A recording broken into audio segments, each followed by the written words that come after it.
What are we? Dissidents, nearly. And I know that some of the guys who've come out of the military fairly recently, if they've started to pick up what we're all talking about, that is how the Ministry of Defence is labelling them. So if you come out of the military now and you dare to start questioning what it's all about, you're a dissident, and I think that's one step down from a domestic terrorist. So what we're saying is that we need to get the label back on the right people. And in my opinion, the domestic terrorists are in Westminster, and we need to actually keep pinning these little sound bites on these people. Yeah. Now, I did a bit of adjustment while I was listening. This is just to prove that we are all working together. This was a page in the UK column quite a while ago, but we did start to pick up on chemtrails. I think that was a picture taken, I think that's Plymouth. I can't read what it says now because it's too small. All I'll say is that from my military background, spent quite a lot of time at sea, particularly if you're near any of the aircraft carriers, especially the American ones, you see jets operating in a fantastic way.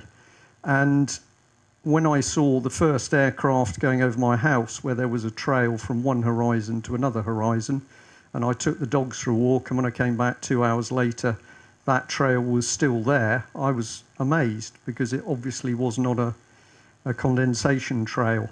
So for me, it's just obvious that these things are not normal. I can also tell you that recently we've had contact from an airline pilot. I won't say which airline he's involved with, but he phoned us up, said he'd been following what we were talking about and would like to meet us. And eventually when he did, he lives out of the country, but when he made one of the trips back to UK, he came down to Plymouth and came and had a chat with Mike and myself. And one of the things he was talking about was the trails. And he said, it's very obvious to me because I can be up at altitude watching them or seeing them or watching them being formed. But what he started to do was to put some facts about how it works in the aviation industry. And one of the things he's pointing out is that there are now standard additives in jet fuel. They're anti-static agents, so supposedly they are helping reduce the possibility of sort of spark ignited fire, particularly when they're refueling and things. And there is some background to this, but he gave us a couple of aviation fuel specification sheets where you can read about these additives, and clearly some of these additives are producing some of the trails, but he is also fully of the opinion that there are other aircraft out there that are spraying. But he says you daren't mention it within the company, and he said some of the pilots who've shown a bit of interest in what's going on were very quickly told, forget it, otherwise you won't be working with us much longer. So this pilot, who I think is going to give us more information, but is talking about a fear culture within the airlines over people who know what's going on. The other thing I'll say is that it's also obvious to me, I'm just going to say from a professional point of view, that you see aircraft that are clearly on a commercial flight path. So that's one problem, but then you'll see these multiple aircraft, many of them at very low altitude, 8 or 10,000 feet, and they are clearly not commercial because they're not fuel efficient at those low altitudes.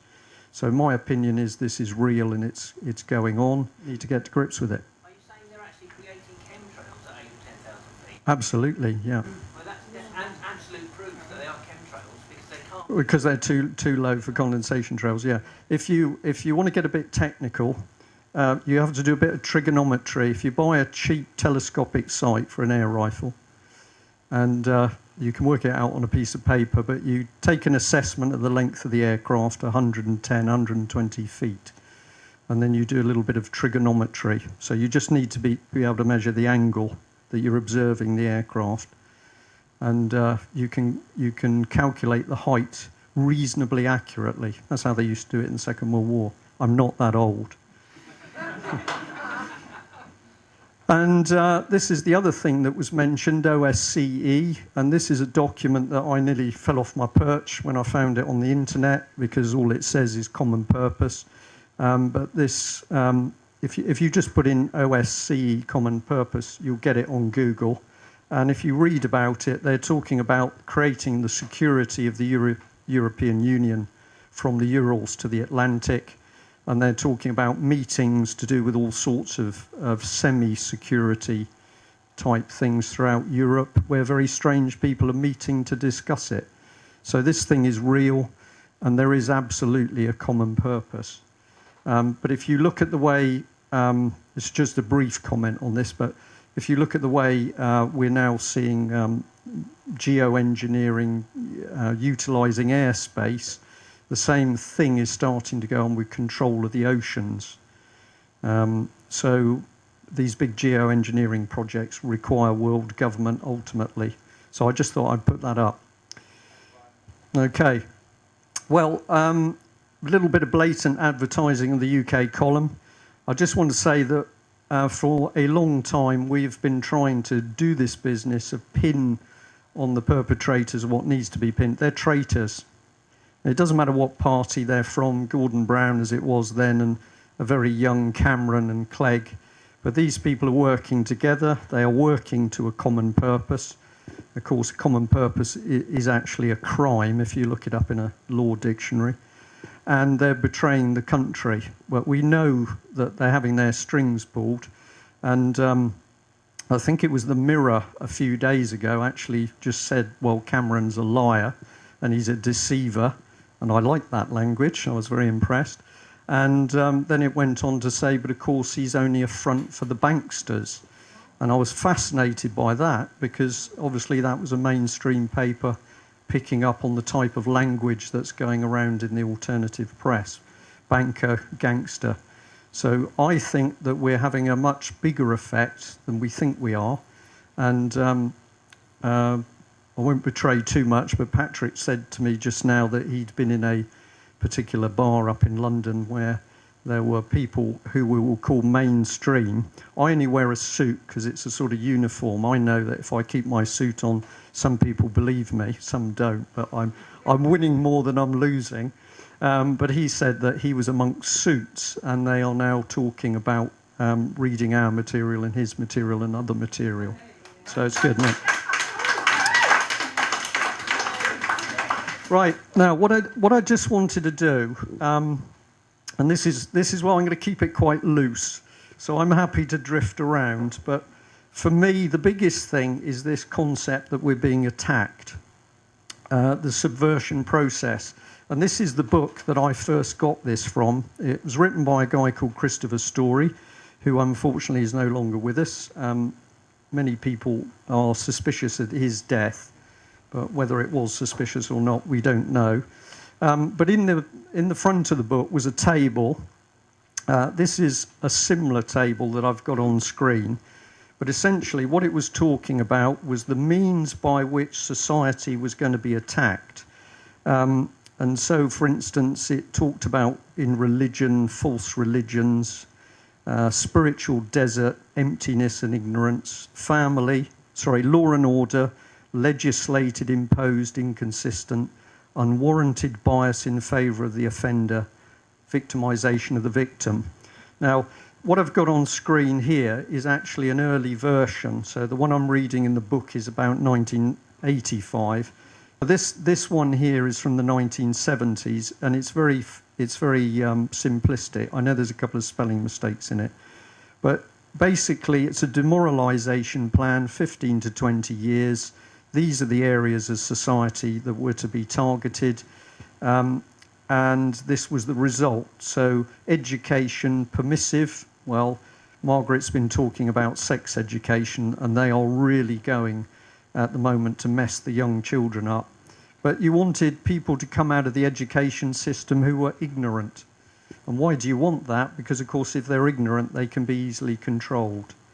A culture, false heroes. Does Beckham come to mind? Just as an example. Sits in the box with the Queen, I think, at Wimbledon. False heroes and role models, addictive fads. And this is mass sports, actually.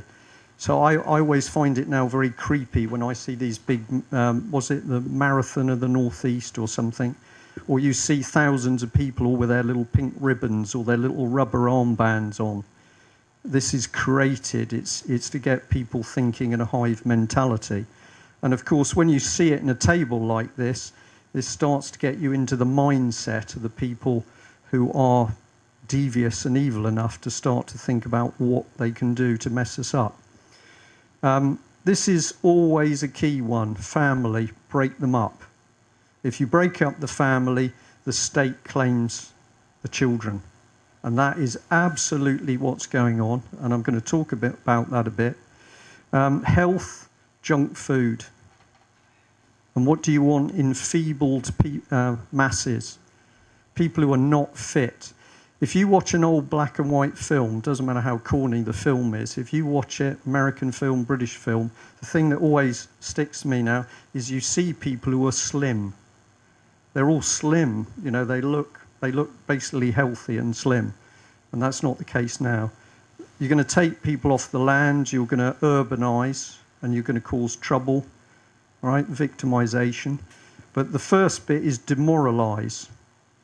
And you can see it really in people's faces. I'm going to watch your faces pretty carefully now. I won't look at anybody. But if you look at people on the streets, and when I was sort of driving along trying to find the pub this morning, you know, you look out the window and just people look downtrodden. They look unhappy and sad.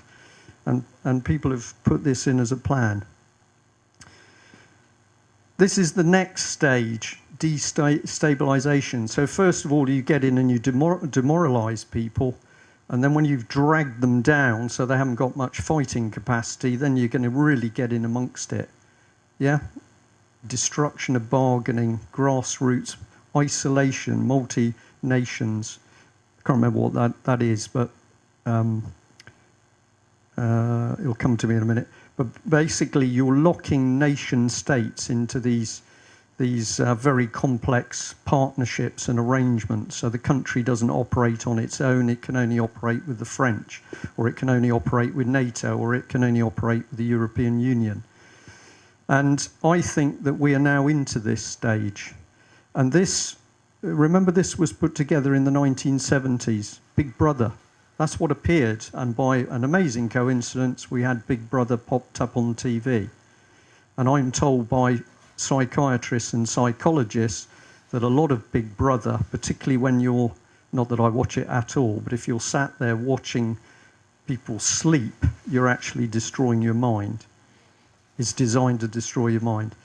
And it's heading towards this crisis. And this is where you're talking about revolution.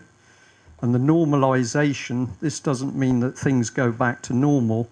If you put it in a communist, a Soviet, or a corporate fascist sense, normalization is when the state is fully in control. So this book for me, which I've mentioned before, this was the book when I was reading it with a cup of tea one day and I thought, my God, this is happening. And maybe it was a bit easier for me because this is military psychological warfare the guy's talking about. The rest of the book's very complex political analysis about the Germans and the Soviet Union.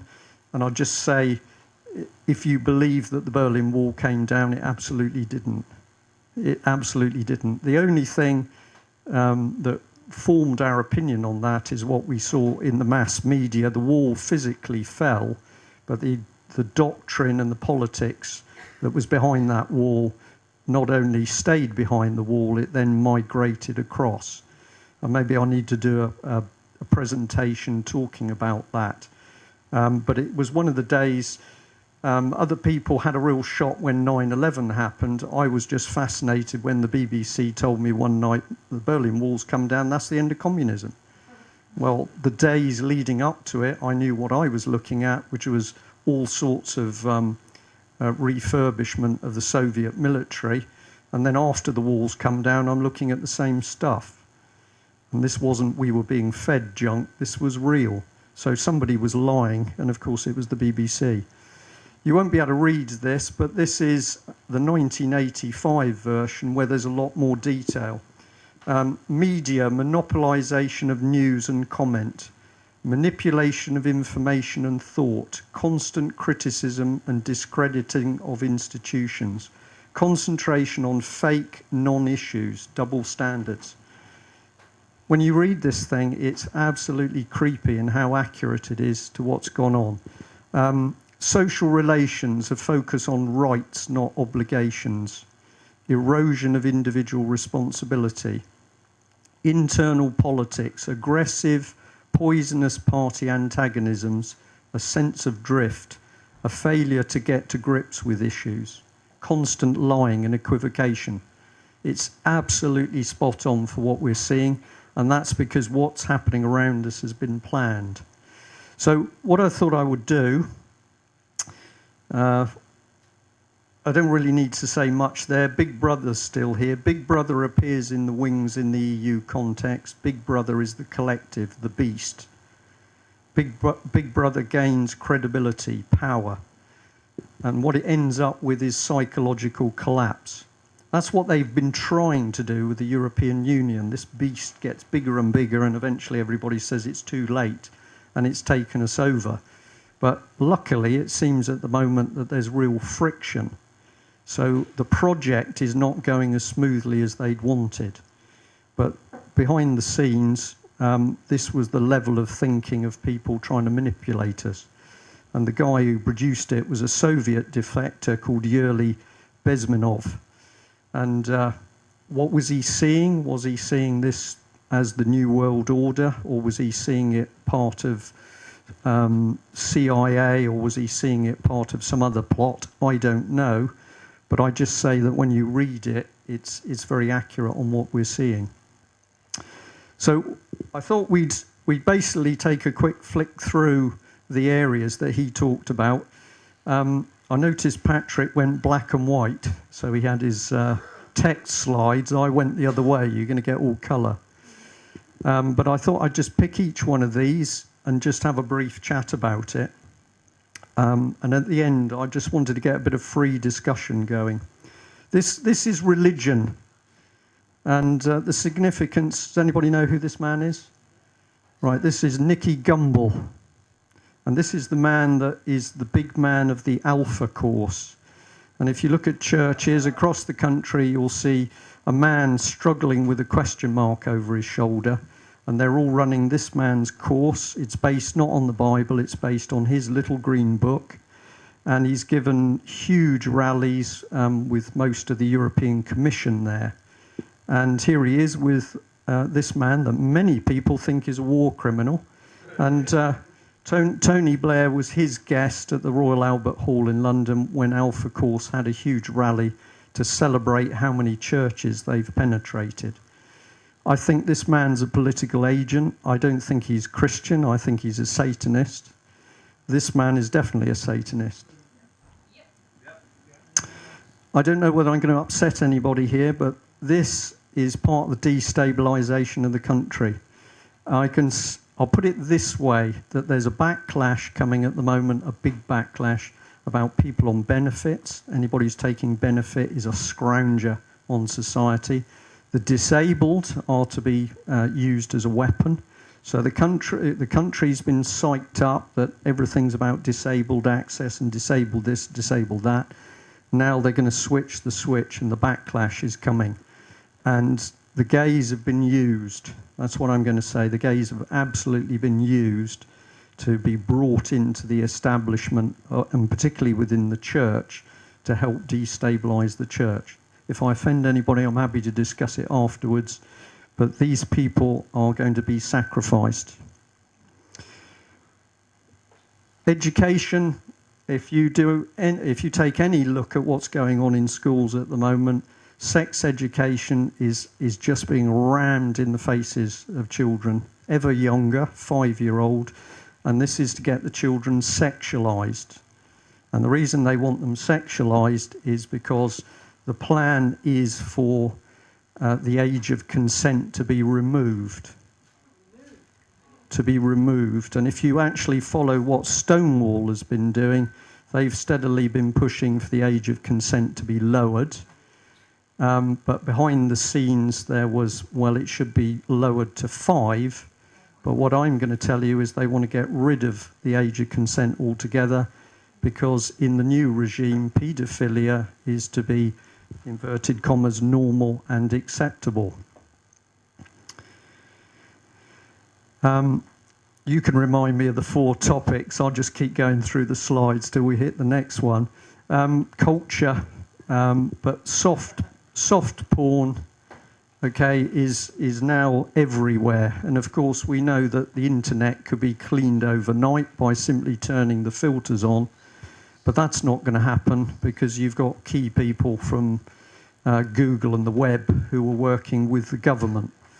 So why do you want this stuff? You want it because it's a drug. It traps people, it draws them in. You get a fix at one level, and then you go looking for the next level. And of course, the other thing that's now happening is youngsters are being drawn into this. So if we look back to the start of the girly magazines, I won't look anybody in the eye here, but you go back to the late 50s, early 60s, and these things start appearing. And of course, there were people in the background funding it. And it was funded with a reason, because it was the start of the attack on people's minds. This is just a blurry clip, but even the Olympics got the treatment, because there were quite a few papers that were covering that. Never mind the athletics, some of the images were quite sexy. And this was one, what do you call it, pole vaulting, isn't it? So this was put in one of the papers as an image which the boys might like. And when you follow it through, it's pretty easy to see who's there, who's in the smelly pile. And Tony Blair is one of my favourites, and he said here, Tony Blair has defended Labour's decision to take money from pornography publisher Richard Desmond, but admits he would love to stop having to raise party funds. So there's the diversionary argument, not is it right or wrong that you use soft porn to help fund the Labour Party. He detracts it by saying, well, we'd like to not run on donations at all. So I'm going to say to you, these people know absolutely what they're doing. There's no ifs or buts. You can just track it through.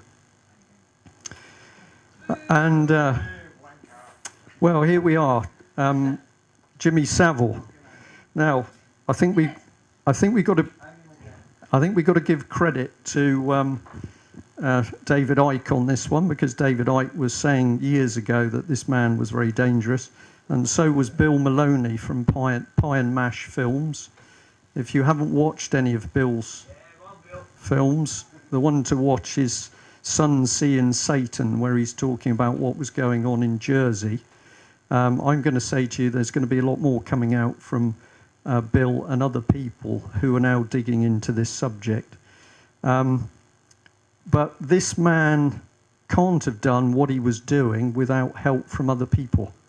So if you watch at the moment, there's a sense of drift coming into the press. It's all about Jimmy Savile, Jimmy Savile. Well, Jimmy Savile couldn't take on the keys of Broadmoor without somebody agreeing that he was going to get those keys. So the issue is partly Jimmy Savile. He's dead. The real issue is, who was Jimmy Savile providing children for? And I'm going to say to you tonight, with some knowledge and people who have real knowledge, that this man is the centre of children being provided to all sorts of people, including politicians. So my prediction is you're going to see a massive attempt to blur the investigation over this guy.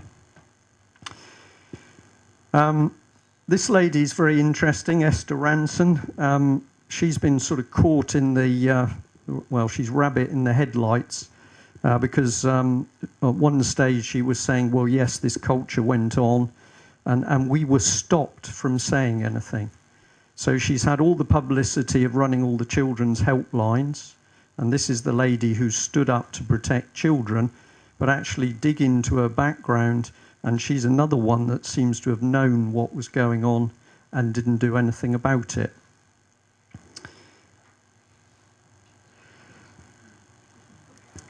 And good old Harriet's been speaking out. She's been calling for an independent inquiry. And she says the BBC inquiries into revelations of child abuse by Jim'll Fix It presenter will not be robust enough. Well, that's pretty outspoken, isn't it? But of course, she's an absolute hypocrite, because this is the lady who was working with the National Council for Civil Liberties, and she was the one who was lobbying for it to be perfectly lawful for people to take pornographic pictures of children. And the onus should be on the parents of the children to prove that their children suffered as a result of the pornographic photography, not that the person taking the pictures should be targeted. So this woman has campaigned for paedophile action. And now all of a sudden she's saying, oh, we must have a more detailed investigation. I don't think she means that. I think she's one of the politicians that actually is desperately hoping this investigation is going to be shut down.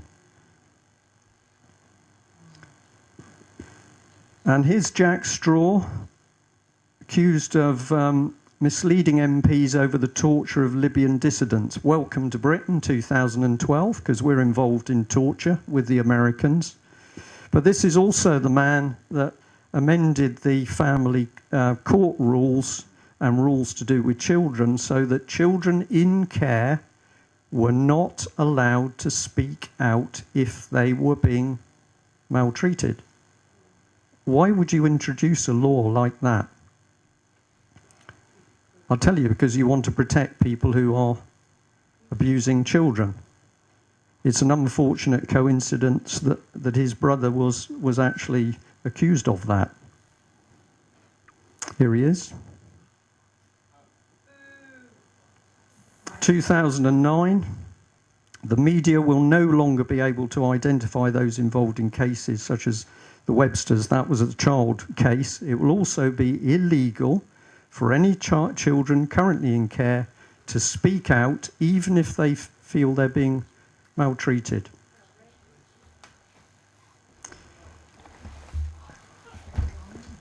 Actually, so who's this lovely lady? Yeah, Janet Street Porter. And she's very interesting because she's also been speaking out about Jimmy Savile. And I should have a little audio clip here. Let's see whether it Janet Street Porter, what do you make of the way the BBC's handled this? Well, it's a classic way that they usually handle these things, which is to, instead of setting the agenda about how a story is broken and containing it, they react on a day-by-day basis. And when I was an executive there in 1988 and I worked alongside you, I think you'll agree with me, they haven't really learnt a lot in the intervening 24 years. Doesn't it show... Sorry to interrupt, Steve. I just want to say one thing, that Chris Patton and George Entwistle say they want to slim down the top layers of the BBC. Well, here we've got a classic reason why they should as soon as possible. And Mark Thompson said the same thing when he was DJ. Because all these labyrinthine systems of reporting, here we have a scandal that can't be contained because the flow of information is so complex. Well, except that they say actually it isn't that complex. Right, did you get what that woman said? Well, she is saying that the trouble with the BBC is they're a shambles because they haven't been able to control the agenda and contain the Jimmy Savile. She's not saying we need to get the lid off it and get the truth out. She's criticising the BBC because they haven't contained the story properly. So should we try and play it again? I'll probably just have to go... OK, hold on. Hang on a minute. Oh, it's the glass. Can you move the glass?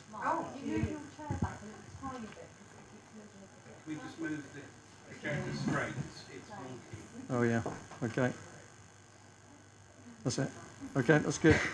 All right, I'll try and play this again. Janet Street Porter, what do you make of the way the BBC's handled this? Well, it's a classic way that they usually handle these things, which is to, instead of setting the agenda about how a story is broken and containing it, they react on a day-by-day basis. And when I was an executive there in 1988 and I worked alongside you, I think you'll agree with me, they haven't really learnt a lot in the intervening 24 years. Doesn't it show? Sorry. Sorry to interrupt, No, go Steve. I just want to say one thing, that Chris Patton and George Entwistle say they want to slim down the top layers of the BBC. Well, here we've got a classic reason why they should as soon as possible. And Mark Thompson said the same thing when he was DJ. Because all these labyrinthine systems of reporting, here we have a scandal that can't be contained because the flow of information is so complex. Well, except that they say actually it isn't that complex. Yeah. It should have been covered up better. She's also saying that nothing has changed since all refugees. Yeah. Does that mean These people know.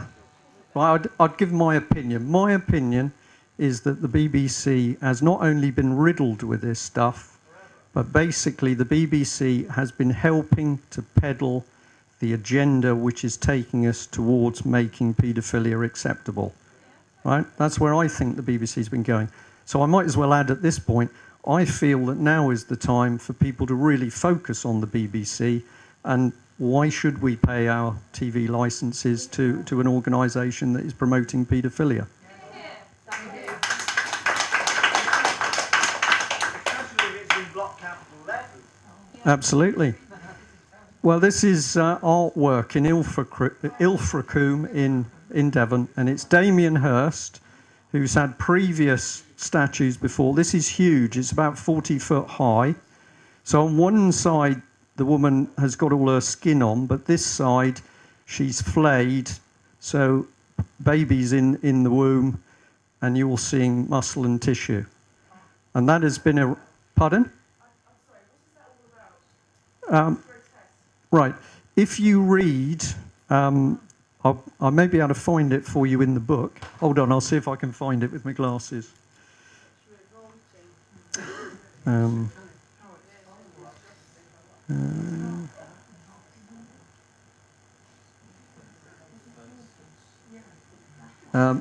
can't. I'm not going to be able to see it that quickly. But if you look in this agenda for the attack on our minds, empty, unpleasant artwork, meaningless artwork, and this stuff is appearing all over the country. I've been on about it for some time, and I'm pleased to say I now get people sending me photographs and film clips of artwork that's gone up. This is designed to interfere with your mind. It is unpleasant, it's vicious, it must be incredibly scary for a young child, and it is designed to help people towards breakdowns. Surely it's something to do with the future of the way DNA is going. DNA manipulation, the way that they're messing around with our genes. Well, it could have a message at that level, but I'll say to you that Damien Hirst has done other ones where he's had. But I'm sorry, that should not be put on public display. If you want to put it in a private art gallery, and people who've got very liberal ideas about modern art can go and look at it, fine. Well, but this put that in a public place. This is not only totally there in the harbour, but it's been approved by people locally, and it's been filmed being put in position by the BBC, and they're describing it as, oh, this is wonderful, whereas of course it's not. But this is the same mentality as things like the Angel of the North or the Wicker Man on the Somerset levels. So if we, at the end, I'm happy to sort of, let's get into things a bit deeper, but what is starting to overtake us isn't just a political ideology. This is stuff which you can call satanic, or you can say that it's very darkly spiritual. A useless, futile warrior that's pregnant and can't battle. Maybe. Can I intervene? Don't mind. Yeah. Have any of you heard of the 2040 programme that's going on? Russia did a programme back a year ago where they invited all the top scientists to come in, and they were discussing the next 40 years of the evolution of humanity. And what they're trying to do is mould humanity with machines. Yeah, transhumanism. I don't know if you've heard about this. It's gospel truth. Yeah. Go on YouTube, sort it out. 2040. Put it in. 2040 programme. Yeah. They want to make us no more than humanoids. Well, I'd just say that I have watched with interest as how we're seeing particularly the wounded coming back from Iraq and Afghanistan, very quickly being fitted up with high technology limbs. And I think there's more to it than just helping people with prosthetics. This is about the transhumanist agenda.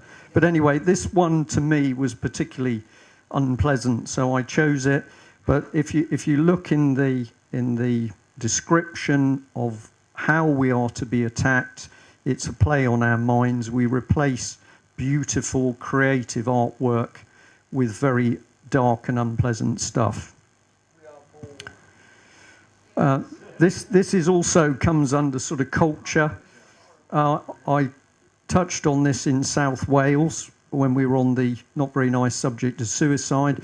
This company that receives First Light receives national lottery funding, and they help children, filmed by over 11s. This is a documentary about a dog who commits suicide. It's a cartoon, and it's made by young children. And when I phoned the company, you just get this sort of very casual, blasé attitude. Well, what are you concerned about? But we've paid for that. Our money's been used for that. So we take another batch: law and order, social relations, security, internal politics, foreign relations. BBC actually reported this, but on the basis of London riots, there's a need that we have faster courts, so fast that you don't even have to appear in them. You can appear by video link, and you're in the court, dealt with, sentenced and out. So these are the Stasi courts, and of course Ken Clarke was the man who set this lot up, and then he's slipped out of the job. But they're using the trouble in London as an excuse that they need to have a system of mass courts. Of course, none of them will have juries. So this is very, very dangerous stuff. And of course, it's we've seen what Blair's been up to with Jack Straw, but now we've got the residue of Ken Clarke. So you get in these courts, there is no jury. Just put up a photograph of the courts of misjustice, injustice, whatever it is. We could have a big discussion about that building, but if you've ever been to any cases up there, you just get a feeling that it's one big building of corruption. Here's the trouble on the London streets that we've seen. So just bear in mind what that table was talking about. It was starting to talk about breakdown and conflict, and now we've started to see that happen. And we've also got the police now acting unusually. So how many of you saw this? This was a blind man who they tasered because they thought he was carrying a samurai sword. So the police were initially, I believe, in a car. They didn't bother to go by him. They didn't bother to get in front of him or look. They simply tasered him and then jumped on his back and handcuffed him with him saying, "I'm blind, I'm blind." The papers made a big deal out of it, blind man tasered. But what I'm interested in is what was going through the minds of the police. Excuse me, a white stick really looks like a sword. Well, absolutely, yeah. So we're talking to quite a lot of police these days. This is getting very interesting because they do talk to us and they're taking information, and they know that they've got colleagues who are not acting normally. And I think this is the result of the training that the police have been given, and they are not acting normally. Do you mean mind control? Yes, I do, yeah. How much of the English police force is checked already? Do you know? I don't know, but what I would say, if we come in positive, I do want to be positive by the end of this, but the police that are talking to us, if I go 2 years ago, they were very cautious in what they'd say. Now police are saying, we're watching colleagues, we've got colleagues who are not acting normally, we've got training courses coming up we don't like the look of, we're worried about this. And so I'm sidestepping your chipping question because I don't know, but I do believe we've now got police who are actually starting to say, hang on a minute, what's going on here? Yeah. But, in my opinion, for supposedly trained people to taser somebody like that, they're not thinking properly. There's something else going on. Defence, well, something close to my heart. I know that lots of things I believed in the old days not true, but if you just watch the national defence capability is being eroded and stripped away, and that's to lock us into these partnerships that this book was talking about. So Cameron hadn't even been elected, and the manoeuvring in the background was to lock us into a 50-year partnership with the French, very reliable allies over many hundreds of years. And of course, the is got rid of our aircraft carrier capability. Now we know that something very interesting that happened is that after the decision was made to take the carrier out of service, they had teams on board within a matter, well, it was within two weeks, 10 days, who absolutely destroyed all of the computer systems and the main cabling. So if you wanted to make sure this ship was never going to be used again, no possibility of putting it in mothballs, the teams wrecked it electronically. And they did exactly the same with the maritime patrol aircraft, the Nimrods up in Kinloss. In fact, they had the teams to destroy the simulators actually at the gate the morning the decision was made to scrap the aircraft, but the team were at the gate before the decision had been announced publicly.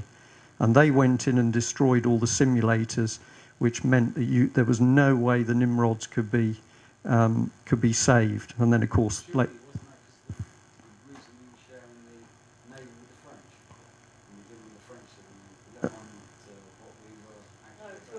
No, there had been a series of meetings before the Strategic Defence Review with Cameron. This is going back to 2009. We printed in the column quite a lot of detail on this. There were meetings that took place, facilitated by the charity, the Franco-British Council, and the meetings took place in the ambassador's residence in Paris, at which they decided what the British Strategic Defence Review was going to do. It was all decided behind closed doors before Cameron was even in power, and that was why he'd been in power a matter of weeks, and suddenly this 50-year partnership was announced. Well, when was the planning for that? Well, the planning was done behind closed doors. It was never discussed with the British public, and it was never discussed in Westminster. So the key bit is that the British military is being cut and cut and cut so that we are automatically dependent on the other countries. They knew they wouldn't get us into bed with the Germans. There's still too much feeling about Germany. So they've used the French as being a nation that we can sort of tolerate. But it's all about locking us into a one supranational military. Cameron, all he talks about really is war. He's there boasting that they did Libya when he took other MPs around his residence. This was reported in the national papers. He stopped by a map and said, well, more or less, this is the world. We've done Libya. Where shall we invade next? And that was reported mainstream press. Is this man a psychopath? Well, he's got attributes. And war with Iran cannot be ruled out. So if you look at it with a common sense view, it does not make sense that this man would be saying we need to cut the military at the same time as he's talking about the risk of future conflicts. But if you know that what's going on here is to do with a world global agenda, meanwhile he wants to smash this country apart, it makes absolute sense. And what does it do? It brings back the bodies. And the statistic that's never properly come out is that for every body that comes back, there's between 4 and 6 seriously injured people. So, the moment Afghanistan and Iraq is basically has been a sausage machine to create casualties. And I believe that they want some of those casualties because I believe they are using the wounded for experiments with prosthetics. This is, of course, when we're seeing the breakup of the country. So we don't have any debate in Westminster about what should happen with Scotland. Mr Cameron just goes north of the border and sits down, and it's all going to be organised. So this is the key thing. We don't see any real discussion now in Westminster. We've just got this president. And of course, Salmon's a liar because he's offering independence, but Scotland can only ever be a region within Europe. So he's telling porcupines as well. But basically, if Scotland goes independent, we lose the base for the nuclear deterrent. And that was one of the key objects of the European Union, that Britain should be stripped of nuclear weapons. It's the French and the Germans are going to hold the nuclear weapons. This was I mentioned it early on about some of the words here. Banksters and speculators, Cameron's smirk. He deceived voters to stumble into number 10 and will trick and lie to prolong a Downing Street occupation. So that was the Mirror actually said that. And I think that's pretty impressive that we now got mainstream papers that are calling him a liar.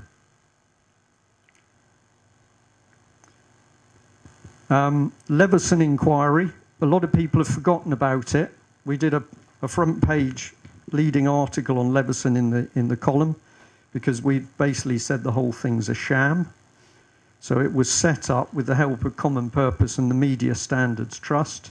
They called for the inquiry. They set up the Hacked Off campaign. And then, of course, David Bell, who was chair of trustees with Common Purpose, and also chairman of the Media Standards Trust, is selected by Leveson to run the panel. So what's going on here is the real start of the state close down of the media, but at the same time, Cameron simply withholds the emails he doesn't want the public to see. So we've already got the elite in position, and it's quite clear that the aim is to get fairly draconian controls over the mainstream media. Hence, as Patrick and the other speakers have said, we need to make sure that we keep the alternative media not only there, but growing as fast as possible. There's the happy couple. I think she got a payoff for 7 million, so she didn't disappear in a car crash. They've obviously decided to buy her off or buy her silence. And this man, of course, had to speak up. This is, do you know who this is? This is Chris Bryant MP. It's very interesting. He was a vicar at one stage. He worked for the BBC at one stage. He's Common Purpose through and through. But he was a victim of phone hacking. And he said that there's got to be, much more draconian investigation into what's going on. So this is the man that the media puts forward that we should pay attention to. And this is really how the UK column sees him. Because this was him advertising on a gay partner site. Sorry, chaps. But it's quite incredible that the press is prepared to put forward these people as people that we should listen to their opinions. Yeah, but not bad. Vicar, gay, Common Purpose. Okay, we're not going to get into a discussion on the Y fronts. And here's another one, of course, right? Poisonous party politics, a sense of drift, a failure to get to grips with issues. That's what the plan said. And so if you're going to do that, what are you going to do? You're going to bring into Westminster people who are basically bent. So this man, fiddled his expenses with his living lover. Well, a lot of people said it was a criminal act. And now they've had attempts to block details of expenses, but one of the papers has actually blown the lid on it, that a Labour MP was renting out her property to another MP. So basically all the public money's just been circulated in a fraudulent loop. Why do you want bent, corrupt MPs? So you can destroy the confidence in government. Yeah, and you can control them. And the key method of control of these people is the children. Right? I keep stressing this. You can get away with fiddling, fiddling of expenses, you can get away with a bit of drugs, you can get away with rent boys, as that, I can't think of his, Oates, was it, the Lib Dem MP? Okay, what you can't get away with is paedophilia. And this is why the Jimmy Savile case is so important, because we're now starting to get near the fact, I'm not saying this man is a paedophile, let's just get it right, but what we are saying is that it is well known of the connections into the heart of government. And of course, the people who've got the films, the people who've got the pictures, are absolutely in control of these politicians.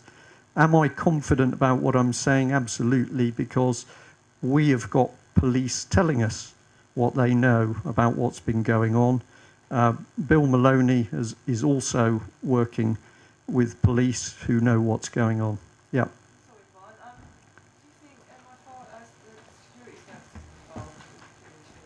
Yes, I do. Yeah, and I think it's highly significant that Straw, when he first came into power as Home Secretary, one of the things he did is destroyed or started the initiative to destroying all the MI5 records of subversives in the country. So I believe that, just as we might say with the CIA, I think our British security services are rotten. I don't think they're rotten to the core. I think there are still good people involved. But like the police, we've got a bit of a battle going on as to which side is actually going to win. If you'd spoken to me 3 years ago, I was quite depressed because it seemed that the baddies were making most progress. But in the last 9 months, certainly the last 6 months, you just get a feeling that something's turned. I think there's a lot of police out there now who have had a belly full of watching criminals at high level, politicians get away with it, and they're now saying we're going to stop it. And I think it's very significant that Andrew Mitchell, the guy on his bike who called the police plebs, he's lost his job. Now, how did that happen? Why did he lose his job? Well, no, I'm looking for a different answer. He lost his job because of the publicity.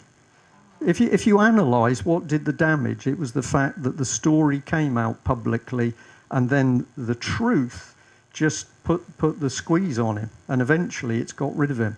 And the reason I wanted to flag that up is because if we talk about what we can do to stop what's happening, it comes back to the truth and exposure. And also making sure that you know the person you're going for. So it wasn't an unknown person who'd sworn at the police. This was a known man. His face appeared in the papers. Bang, they have to get rid of him. So there's a lesson to be learnt for us. Yeah. Perhaps people here would consider taking sending, not taking because you won't be on camera, UK columns. I've got 2 ready in big white envelopes to send to every police station in Bournemouth. And I'm also going to staple the Tony Farrell, Nick Collins's DVD onto one corner so it doesn't get lost in the envelope, so that every police station in Bournemouth gets one of those DVDs. Okay, I think it's a brilliant idea. Let me come on to that at the end. I just want to whip through these slides, but I absolutely want to go where what you were talking about. Okay. So this is Dominic Strauss-Kahn, so one of the top men in the international monetary system. So he was accused of rape of a maid in a New York hotel. But in this amazing Guardian article, they're pointing out that he's been basically saying, well, men of a certain status, i.e. his sort of status, need to have these parties. And of course, he later went on to be exposed of having parties with prostitutes in France. But he's quite calmly saying, well, you know, this is the way we are. We sort of need these things. And he then goes on to boast that actually it's a bit Eyes Wide Shut. Now, how many of you have seen the film Eyes Wide Shut? If you haven't, you can watch it on... It's very explicit, particularly if it's the European version. But you can see it on YouTube in clips. But basically, it's starring Tom Cruise here. but it's showing basically what is going on amongst the elite and the type of parties they're having. And it's a mixture between Satanism, well, it's Satanism with orgies. But it's very interesting that Mr. Khan feels cocky enough to say, well, this is the sort of thing we do. Yeah? He's confident. And I think this is one of the advantages that we're getting at the moment. The other side is getting too powerful, they're getting too cocky, and it's going to be their downfall. On the subject of cockiness, here's Charlie Boy. And of course, we've got a man who says he should be Prince of Europe. Prince of Darkness, Dark Prince of Europe. And he's been writing and lobbying, but we're not allowed to know what he's talking about. And they've said that the Attorney General, Mr. Grieve, has said that they're not going to release 27 letters because it could damage the prince's ability to perform his duties as king. To which I say, well, if he's written a letter which is going to damage his performance as a king, we need to know about it. Yeah? Absolutely. But of course, the thing's being covered up. So now we've... Pardon? What could he be saying? Well, I don't know. We could talk to his butler, because he'd probably tell us what he's been up to. I'm not sure where this is going to go. Okay. Cameron, you know, who is running the country? We've picked up on this, bit of a sensitive subject, but David Cameron's on record as saying that his loyalty to Israel is unshakable. And I find this a fascinating comment, because if his loyalty to Israel is unshakable, where's his loyalty to this country? And I don't mind whether it was, you know, North Korea. He could be loyal to North Korea. The important thing is that he's telling us that his primary loyalty is not to this country. Yeah? And he's said this very clearly. Hang on a second, Mark. So basically, when you analyse it and you start to see British MPs of all three parties destroying the country, it does start to make complete sense. We think these people are British. I don't think Cameron's British. Well, I don't know what he is. Cameron said, on the day he got back from India, he actually said on the 6 o'clock news, and it was never shown again, and I think it was a missed thing that they put it on. He said, these were his exact words, the people will have to get used to the new world order, and then he said, I am proud to be able to trace my ancestry back to the Ashkenazis, the Zionists. Yeah, well, I'm going to say I don't know, but I think it's a reasonable question. Is this man working for us, the British, in the broadest sense, or is he working for somebody else? I don't know. He is the fourth cousin twice removed of the Queen of England. That's a genealogical record fact. And that doesn't do him any favours, does it? So I just put another slide in. Here he is working away, you know, with Mr. Rumpy Bumpy. An EU referendum well, it's not going to be an EU referendum by Christmas. He's talking about an EU referendum in the middle of the next Parliament when the Tories are re-elected. So again, everything is politics out of our hands. It's virtually the dictatorship. Sorry, so I'll go back. Family, health, race, population. Now this is getting quite interesting. Other nations are now flagging up that their children are being taken away by Britain. And this was a story that broke over the Slovakian government, speaking out very strongly, saying, why are British social services taking our children? Well, we come on to that. This was a demonstration in Rome, and this is the Italians saying, why is the British government taking our children? 1 in 100 patients to be put on a death list. Wow. How much, you know, I mean, how much more in your face could you get it? We're now heading towards the euthanasia program. We're not going to be looking after the frailest and weakest people in society. We're going to be putting people on death lists. And a man sent me an email and he says, I suppose it will be the death vans next. Yeah, pick them up from home and they never arrive at the other end. There was talk of it. This is, I keep my eyes very high here. This is in feeble masses and the diet. And I have to say that the times I've been to America, a couple of times I've been staggered at what I've seen. So clearly people are being attacked by their diet. There can't be any other reason for it. No, that's true. Well, whatever, but something's not right, is it? And here's the bit I was getting at with sort of disabled people. They're now starting to put across this image that if you're on benefits, you're a sucker, you're a leech on society. And I think you're going to see this becoming more and more aggressive. Parts of UK see young jobless figures soar by 1,700%. So in Spain at the moment, amongst young people, 50% unemployment, not being mentioned really at all on BBC. But the problem's also starting in this country, and we've recently pointed out on UK Column Live that they're lying over the jobless figures in this country because part-time jobs are being counted as jobs. So if they say 500 jobs were created this month, of course many of those are part-time. They're not jobs which can sustain a family. So they're skewing the figures. So this is the economic collapse. This is basically celebrating diversity. Now this is a difficult subject because we've all been so politically corrected that we don't like speaking about this sort of thing. But I talk to all sorts of audiences. We're told that we're celebrating the difference in cultures, but in actual fact what's happening is we're all being used to attack each other. So we're not celebrating the differences, we're actually forcing people together. And this is absolutely deliberate because in the one world order, of course, there's not going to be nation states.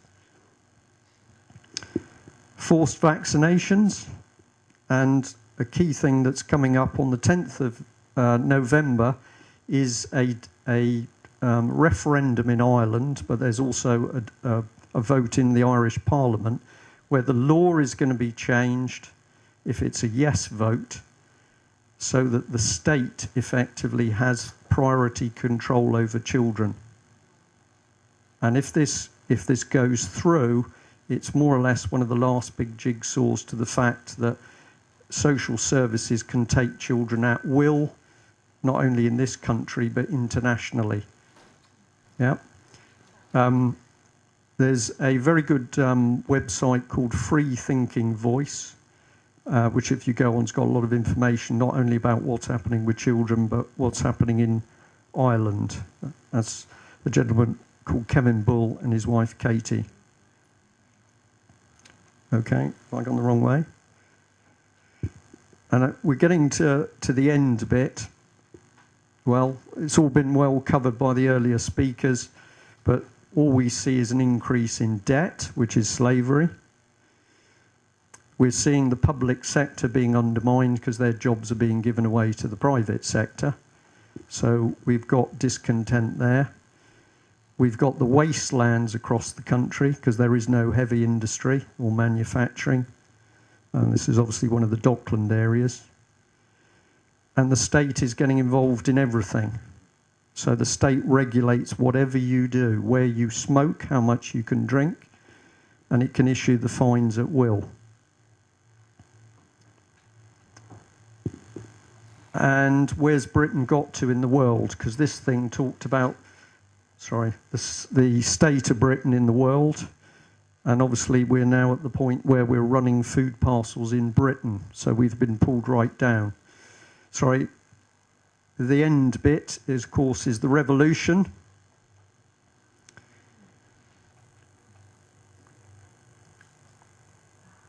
And this is what they would like, is the state. Now, I'm going to say I don't think they're going to achieve it, okay? But I've got a couple of bits here. This is not being shown on British TV. It's a film clip about trouble in Spain, and if you haven't seen any of this stuff, it's worth watching because the police are out of control.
This is effectively happening all over Europe at the moment, but nothing appears on mainstream TV.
I can move on to this one. Right.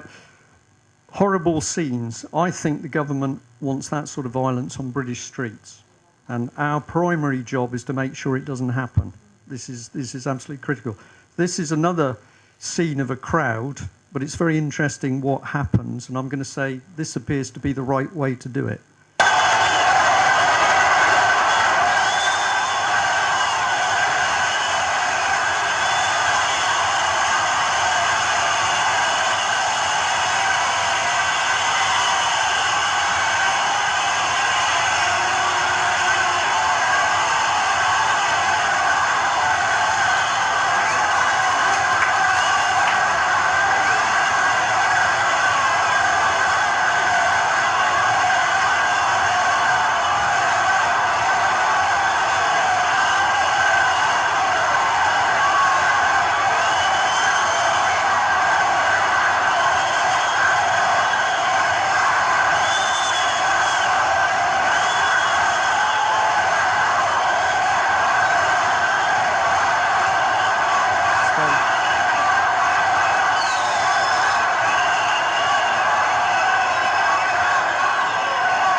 Yeah.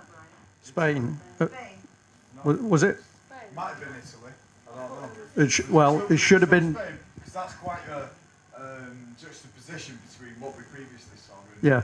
Well, when the police were surrounded there, they must have been cacking themselves, because if the crowd had turned on them, they I think wouldn't be here.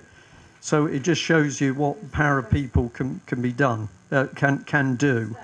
And what is necessary to control things. So I'm watching the time. How is all this being done? Right, this man, some of you have heard me talking about him before, but if you've never heard of him, Saul Alinsky is the man. Look at his material on the internet, download it, study it, because he put forward the plan for destroying us, which is this plan that's unfolding at the moment. Subversion, getting in amongst community groups and individuals and everything else. But if you read his way of doing things, we can absolutely do what he says back to the other side. And one of the things he says is personalise the issue. So we've got people at the moment not happy with the NHS. It's not worth anything talking about the NHS. You've got to go for the minister responsible. You've got to go for the head people in the NHS. Their pictures have got to appear. Their names have got to appear. They have got to come to the forefront.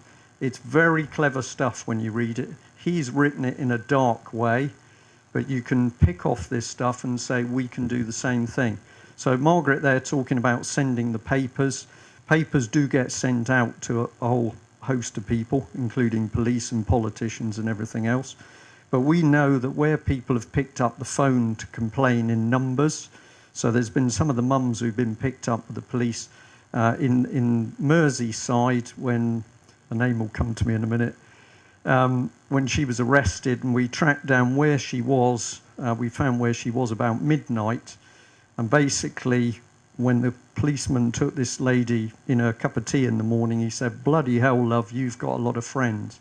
There'd been so many phone calls that they'd shut down the call centre at 2 o'clock in the morning or 2:30, and that meant the chief constable was called out of his bed, right?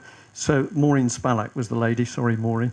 So basically just people making a peaceful phone call. We had another mother called Elaine, north of the border in Scotland, has been assaulted and bullied and harassed, was getting very scared. We did an interview with her in the UK column live, and we then put that interview up on the internet, and at the end of it put a little clip saying, if you're not happy with what's happened to this lady, ring this man, the chief constable, right? And people did ring and did email, and that lady then said to us a couple of weeks ago that she had a visit by the police. My goodness, their attitude had completely changed, right? So have a look at this man and read what he was talking about, and then have a think about how we could use it. What's his name again, please? Saul Alinsky. Saul Alinsky. Yeah, okay. And the significance is he's a subversive, based on Marxism, but a subversive. His doctrine is within Tory and Labour policy.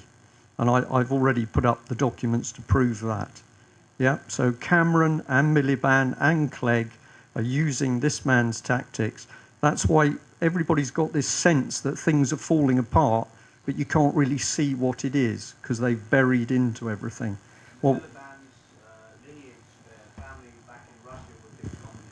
Well, and their father was an editor of a dictionary of Marxist thought, and he was one of the two guys that started Demos. Right. Yep. So the Miliband brothers in my book are Marxists. Well, I mean, are they really Marxists at heart? I mean, you take on the mantle of they're communitarian. They're communitarian. You take on the video. When you get to that level, it doesn't matter. Just get in there.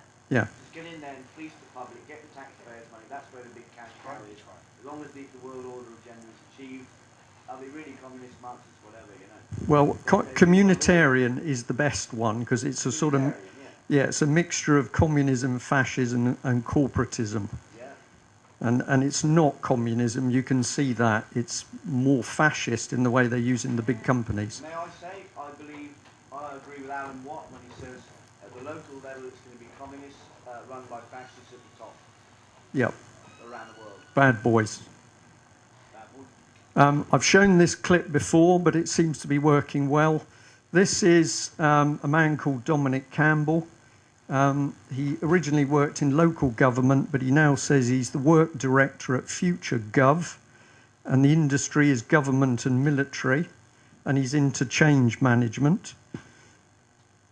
And this is his number 2, Carrie Bishop. This is her website. I haven't fiddled around with it. She says she's a nosy Parker interested in social change and trainers. Okay? Now, what's the significance of these two? Listen to what this man talks about. I'm going to do that very uncool TED thing of saying, this is really exciting for me to do this. You don't often hear that at the beginning of TED videos, but I think you should a bit more. So I'm going to talk to you about some of the work that we do. My name's Dominic Campbell. I run a small firm called FutureGov, and I'm lucky enough to work with a small gang of cool people who are really interested in how we can use technology and the web to transform government and politics. This is my personal story. This is where I started 9 years ago. Very, very classic local government story. That's Barnet Town Hall in North London. Doesn't look like the hotbed of innovation and disruption. So this is also me. The other side of my life is my web obsession, and in particular Twitter. And the last two slides are really the foundation of my career and the foundation of FutureGov, and also me being lucky enough to be part of this movement that's now often called Gov 2.0, Government 2.0, building on how do you transform the web government using Web 2.0 technologies. So Twitter has been pretty fundamental to why I'm here tonight in so many ways, which I can't really go into because there's so many of them, but it's fascinating just from a personal journey how disruptive to my life this disruptive technology has been to actually take me out of being in the back office of a town hall in North London to suddenly being here 3 years later is phenomenal. What is the kind of culture that we're all striving for? What is the new world that we're pushing for? So I think that we're at a point now where you're either with us or you're against us. Or are we actually going to transform government into something entirely different? I think the really crucial thing is that we're pushing from two sides. So on the one hand, we need to be disrupting from the inside of government. They're the ones who are creating parallel structures. Carrie Bishop, who I'm honoured to work with, who's a great colleague, she talks about parallel structures where you're not destroying the system with this technology, you're just creating an entirely new system. Just using the web to create new structures for yourself. So normally where there's bright colours and shiny logos like these, you've normally stumbled into a place where social innovators are trying to do something new and creative and interesting. And all I will say to finish is just to encourage you to join us now as a militant optimist, get on the web, get creative and get going. So thank you very much. Right. That guy's a change agent. And he's telling you what they're doing, disrupting from the inside. And that's why nothing works. NHS, hospitals have trouble. They've got people like this in deliberately disrupting and destabilising. Because if you've got a big organisation, particularly something as big as the NHS, and you want to change it, you want to privatise it, you've got to shake it so that nobody knows what's going on. And he's telling you, you're either with us or you're against us. He's talking about militant, he's talking about disrupting from the inside. And once you see these people, it's obvious what's going on. And we flagged up, of course, Julia Middleton, Chief Executive of Common Purpose, because her team are change agents. Yeah, the people who are Common Purpose trained, these are the change agents and disruptors. And of course, she's been organising inside deals with Francis Maud. Yeah?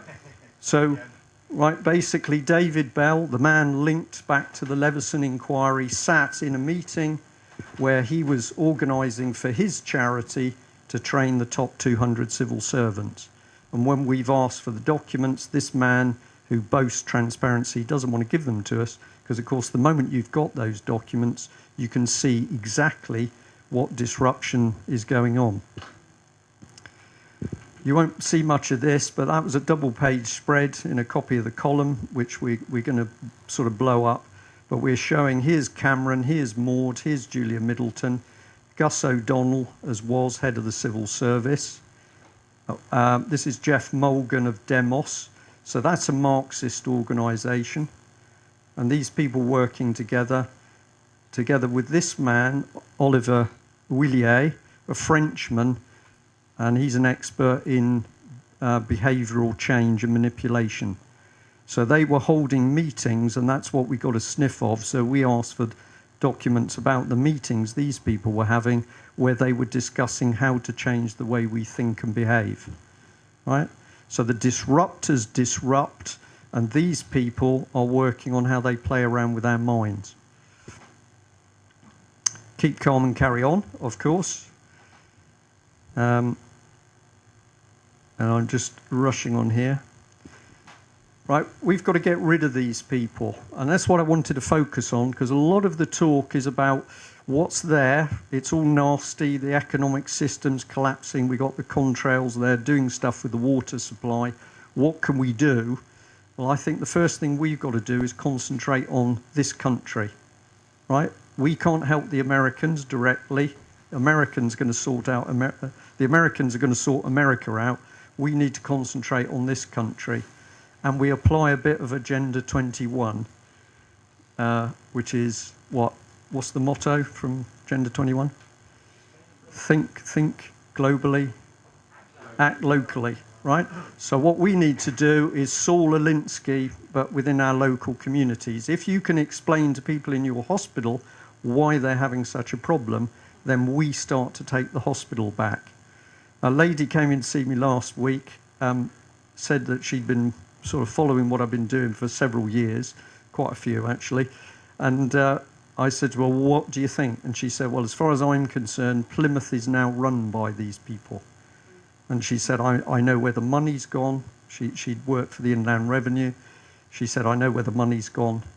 I see what's going on in this city. It's being controlled by these people. But once you can see them, it's like woodworm, isn't it? Once you see the first little, oh my goodness, they're all over the place. So what we've got to do is personalise it. If you've got an area of government that's not going right, we need to be talking about the minister concerned, the NHS official. Yeah, personalise it. Fine, I know you're a bit short time, but can I say one quick thing? Yeah.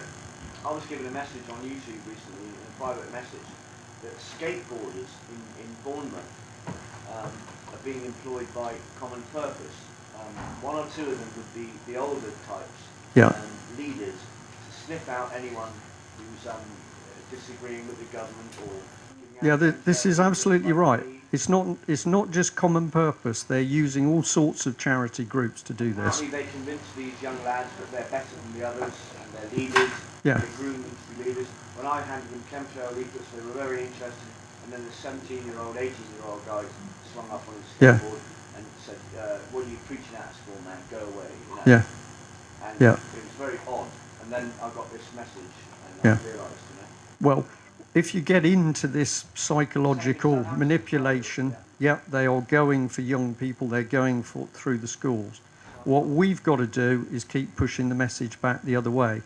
And coming up here in the car, I got a call from somebody to say that there'd been a demonstration outside a Totnes school where the sixth form were demonstrating and handing out leaflets against the cervical cancer jab. I can't think what it's called now. Is anybody call? Right, what did the school do? So the sixth form are handing out leaflets of the danger of that vaccine. They called the police. So the school called the police on their own students. So what we're going to do is be talking to a few people in Totnes to see whether we can get more leaflets out. But doesn't that tell you something wonderful that 17-year-olds are now... Well, there's that. Yeah, well, there's that as well. But this is where the good news is.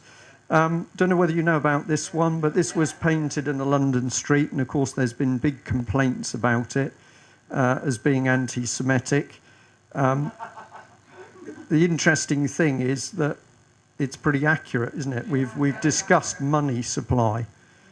So we don't need to actually ask too many questions about bankers, but is this correct, what's being shown? And of course the second talk we had was on the money supply and the monopoly board, and here it is. Yeah, but people are waking up, so it's obvious. Okay, now this was the latest UK column. I still can't tell you the name of this gentleman. I do know who he is. But this man stood up single-handedly to report what was going on in a school, Oxford and Cherwell Valley College. And he was reporting confirming horrific physical and sexual abuse of students. They were white and the perpetrators were white. And what we've been told by students is this man lost his job. He was then victimised and bullied and harassed. And all sorts of things have gone on around him. Now, we decided to put him on the front page because something interesting is happening in Oxford. The police have been arresting a lot of men as paedophiles, Asians, and they are not touching any of the people that the students are naming around this school. So they're picking up the Asian paedophiles, but they're not touching the white paedophiles. And here we've got an Asian gentleman is the Good Samaritan because he stood up to defend the other children. And what happens? He gets victimised. Why? Because the government wants violence. And they are determined to get violence. Black and white, Christian, Muslim, Chinese, it doesn't matter what division they can create, they want the violence. So if you come back to that rioting on the streets, If they achieve the rioting on the streets, we lose, all right? If we can keep everything peaceful and you keep the knowledge flowing through, we win. And I am really encouraged by the police. I mean, I'm going to finish on the police, because the police are not only taking information from us and we know other groups, but they give us a certain amount of information, and it's obvious that more of them are paying attention to what we're talking about. We need the police, because the police in their hands have got the power to clean up Parliament.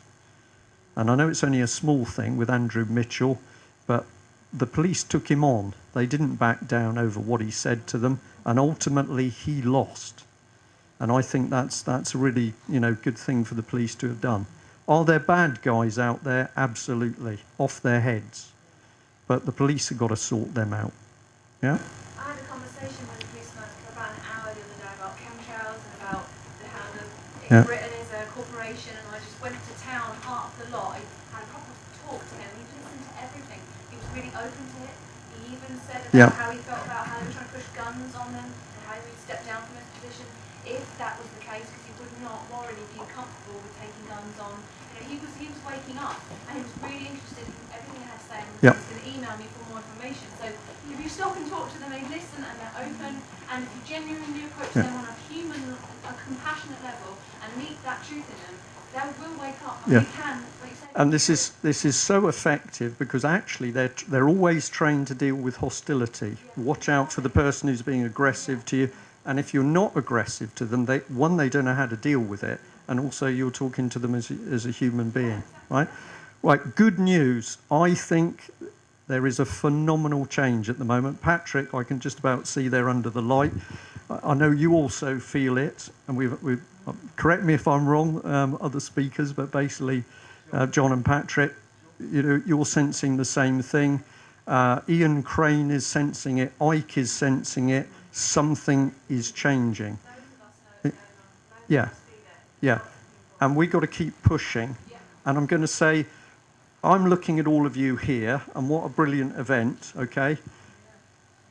You've got to do something from here on. Now, I know some of you have travelled tonight, but if you're local, can I suggest you meet, say you're going to meet once a month, and just start to do your own thing, and it will grow. Yeah, but don't just walk away that it's been entertaining and you've picked up information. You need to do something. Yeah, I did a WI hall with 17 people as the first one. Ian Crane, I think, said he had 8 or something like that. And, Patrick's got a similar story. You start, as you had on your slide, Patrick, ignore what other people say to you. They will tell you your slides are wrong, that your subject's wrong, your presentation's wrong. Just ignore them and do it, and then you find it starts to go. Yeah? But we've got to push. For me, if we don't push, never mind the chemtrails, the fluoride, everything else, they're going to have the children. Because they are very close now to stitching up this law, which means that the state owns the children. They're teaching that in universities, that all babies born are state property. Yeah. My daughter confirmed that. Right. She's studying sociology at Oxford.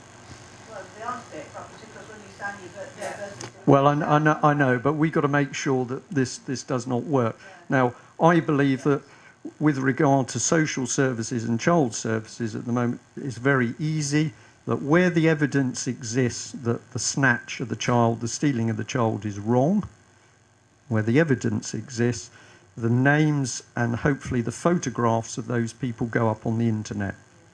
Because the whole time they're anonymous, they're going to keep doing it. The moment their photos are up on the internet, they can't do it. They're teaching them about desensitisation. Yes. Yeah. Well, How about if you take emails from everyone that's local, and then we're able to keep in touch for the meeting, like they know meeting. We'll sort it out. Something like that, maybe a mailing list or something. Tell us you say that you're all welcome to come to Bournemouth, to our group. We meet every fortnight in a pub, in a small room in a pub, and we have a great meeting. And I've got people doing different things. Heather looks after drugs, nutrition,